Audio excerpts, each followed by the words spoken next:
ஸல்லல்லாஹு அலைஹி வஸல்லம் அடையாளம் காட்டினார்கள். ஒரு சில ஊர்களை அடையாளம் காட்டினார்கள். இந்த ஊர்கள் கை வைக்கப்பட்டால் மறுமை நாள் வரும் என்றார்கள். ஸஹீஹுல் முஸ்லிமிலே வருகிறது, லா தகுமு ஸாம் ஹத்தா யன்ஸில ரூம் அமாக் அவி தாபிக் என்றார்கள்.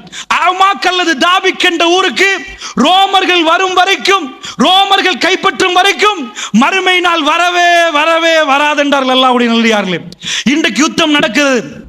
எங்க சிரியாவுடைய அலப்போ, ஹல்ப், அஹ்லு சுன்னா வல் ஜமாத்தினர்கள் வாழக்கூடிய பூமி. இந்த ஹல்புக்கு பக்கத்திலே தான் அமாக் அல்லது தாபிக் என்ற ஊர் இருக்கிறது. இந்த தாபிக்கு கை வைத்தால், தாபிக்ல வந்து ரோமர்கள் இறங்கினால் இமாம் மஹ்தி அலைஹிஸ்ஸலாத்து வஸ்ஸலாமுடைய வருகையை எதிர்பார்க்க வேண்டும். ஏனென்றா ரசூல் ஸல்லல்லாஹு அலைஹி வஸல்லம் அவர்கள் அவ்வளவு பெரிய நிலப்பரப்புல, இன்றைக்கும் நான் விக்கிபீடியாவில் தேடி பார்க்கிற நேரம் அது சின்ன கிராமம். தாபிக் என்ற ஊரை உங்களுக்கு போய் பார்க்கலாம், என்சைக்ளோபீடியா ஆஃப் விக்கிபீடியா. அது ஒரு சின்ன கிராமம்.